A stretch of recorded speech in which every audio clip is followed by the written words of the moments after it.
And now it's time for another Dice Tower review with Mike Vincent.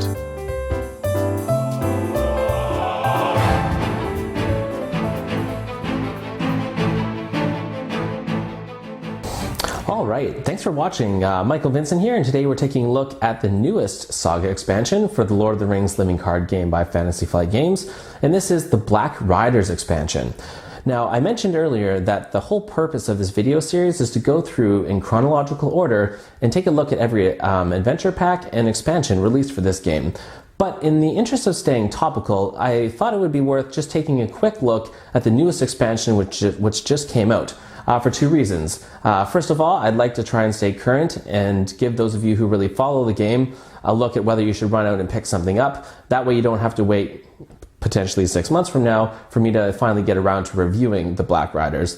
And secondly, I feel like this one is a bit special in that it actually is going to take a look at the first half of the Fellowship of the Ring with the actual events and series of the books. And so for players who maybe don't want to buy every single adventure pack and expansion, this might hold particular interest for them because obviously it follows the major events of The Lord of the Rings. So this is not going to be a full review. Do keep in mind that I haven't actually had a chance to play with these cards yet, but I thought I would go through all the player cards at least and give you my first impressions. So without further ado, let's take a look at the hero cards for the Black Riders. Okay, so not surprisingly, the first hero we're going to take a look at is Frodo Baggins. Frodo Baggins gets his own sphere this time around, the Fellowship Sphere. And his stats, he has 2 willpower, 1 attack, 2 defense, and 2 hit points. So certainly not the best stats, but considering his starting threat is 0, 2, 1, 2 with 2 hit points is certainly respectable. His flavor text reads, Response. Spend 1 fellowship resource and exhaust the 1 ring to cancel the effects of an encounter card just revealed from the encounter deck. Shuffle that card back into the encounter deck and reveal another encounter card.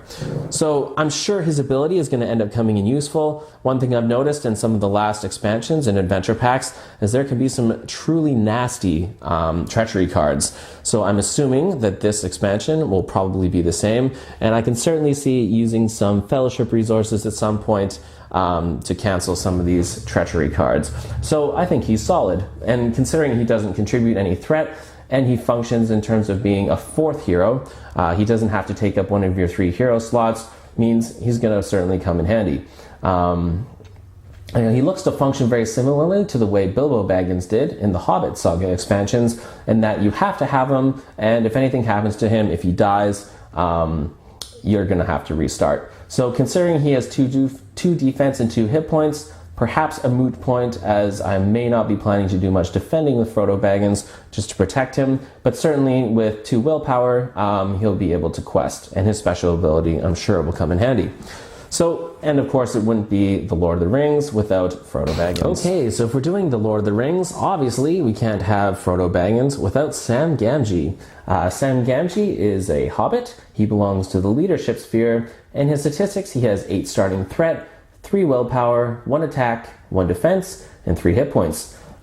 His card reads, Response. After you engage an enemy with a higher engagement cost than your threat, ready Sam Gamgee.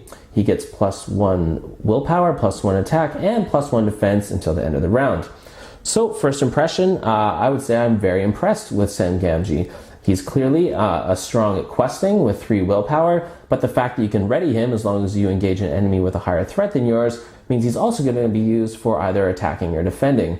Now, given he has 3 hit points and will have 2 defense, I would think a good chance might be using him as a blocker. But if you need him for some last-minute attacking, he's good at that too.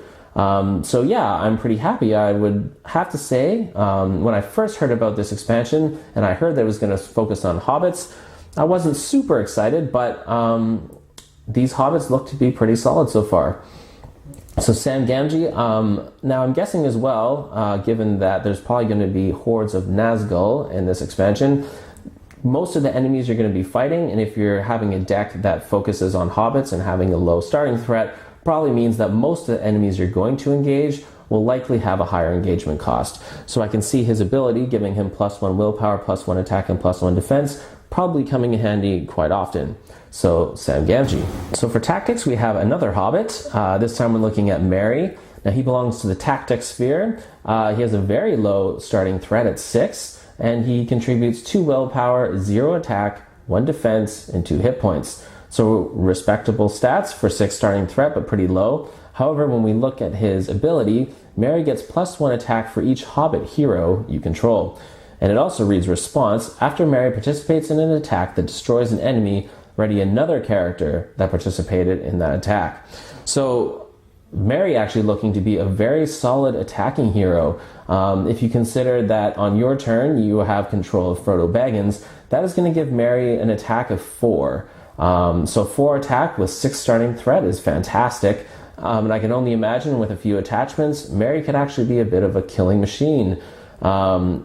His extra ability is also very nice in that if you use another another ally to attack, then you can ready him again. So yeah, Merry, very impressed. Perhaps one of the better tactics heroes I've seen so far, especially if you're going to be playing a Hobbit deck. Very good. So I'm sure you're now realizing some serious Hobbit synergies happening in this expansion.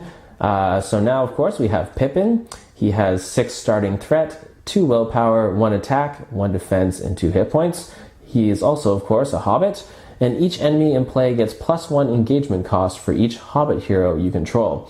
So obviously, as we see here, the whole point of the Hobbit deck, or the ones they're creating in this expansion, is to engage enemies with a higher engagement cost. And so Pippin will certainly help in that regard. And it also reads response: after you engage an enemy with an engagement cost higher than your threat, draw a card. Now, this is also very nice. Usually when I'm playing a deck, I will try to include a few cards to increase my card draw. But in this case, if you have Pippin and you have enemies with higher engagement, then he has the potential to draw quite a few cards over the course of the game. So I think this will free up some space in my decks to take out some of those extra card draw cards and put in other types of cards. So I really like Pippin. His stats are low enough that you're probably not going to be doing much attacking or defending with him. But between the card draw and his special ability, and who knows, maybe we can buff him up a little bit, and with a very low starting threat of 6, makes him another solid hero. Clearly, Samwise Gamgee, Merry, and Pippin will make a pretty common trio for a Hobbit deck. It'll be interesting to see what other Hobbit heroes eventually come out for this game. So we have one more Hobbit hero to look at, and this of course being from the Spirit Sphere. And this is Fatty Bolger. He has 7 starting threat, 1 willpower, 1 attack, 2 defense, and 3 hit points, so he's a little more hardy. And his card reads: action, exhaust Fatty Bolger to choose an enemy in the staging area and raise your threat by that enemy's threat. Until the end of the phase, that enemy does not contribute its threat. Limit once per round. I wouldn't say that Fatty Bolger is at this moment living up to the standard of the other heroes in this expansion. I'm very impressed with Samwise Gamgee, Merry, and Pippin. Fatty Bolger, though, I'm not really seeing that his ability would be overly useful, except for maybe some really specific situations. Maybe in a certain case, you could use his ability, but I don't know. I'm thinking to take a whole hero slot with him, his stats are pretty low other than having 3 hit points, but yeah, less impressed with Fatty Bolger. So looking now at the allies for the Black Riders, here we have Bill the Pony. Bill the Pony has 2 cost, 1 willpower, 1 attack, 0 defense, and 2 hit points. He is a creature. He's also a pony. Good thing they point that out. And it says lower the cost to play Bill the Pony by 2 if you control Sam Gamgee. He cannot have attachments. I guess he can't, wear Citadel plate armor or wield a Citadel blade. And each Hobbit character gets +1 hit point. All right, so pretty good, especially if you're going to be using Sam Gamgee, being able to have a chump blocker for free. If you aren't familiar with Lord of the Rings lingo, a chump blocker is basically a character or an ally that you put on the board with his main purpose being to stop an attack. Yeah, he's going to go down. He's probably going to die pretty quick, but it could prevent you taking a hit on a valuable hero or ally. So the fact that he gives each Hobbit an extra hit point and that he can be played for free is excellent. As I mentioned, he can be a chump blocker, and so I'm actually quite happy with Bill the Pony. Now I'm going to take a look at Farmer Maggot. He is a tactics ally. He has 3 cost, 1 willpower, 2 attack, 0 defense, and 2 hit points. I would like to say that so far I'm actually very impressed with the art on these cards. This game has always had incredible art, but so far I'm really liking it on this expansion. Alright, so Farmer Maggot, he is a hobbit. And response, after Farmer Maggot enters play, deal 1 damage to an enemy engaged with you. Deal 2 damage instead if that enemy's engagement cost is higher than your threat.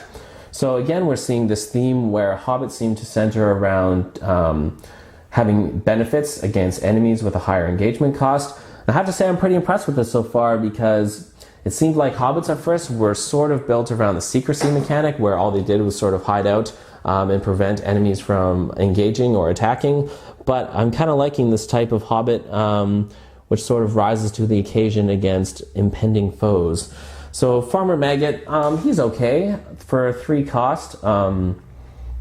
His stats are a bit underwhelming, but I could see his ability, particularly if your whole deck is built around engaging enemies with a higher threat. Being able to do 2 damage, especially if we're up against enemies with high defense, could certainly come in handy. So Farmer Maggot seems like he would come in handy in a hobbit deck.